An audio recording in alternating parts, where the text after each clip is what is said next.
Oggi incontro con i liquidatori e i sindacati sulla situazione Copca in attesa della giornata clou di mercoledì.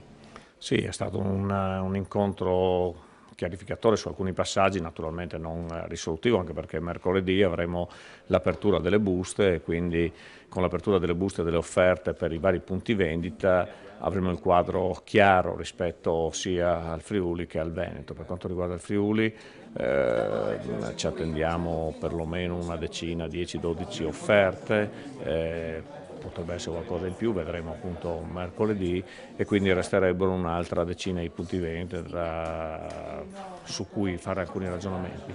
Ci riaggiorneremo lunedì, in base a quello vedremo come muoverci sia rispetto alla tutela dei lavoratori sia rispetto alla capacità di avere massa attiva per i creditori, quindi cercheremo di poi coinvolgere altre realtà. Ad oggi questa è l'unica cosa che possiamo dire, in attesa appunto di mercoledì.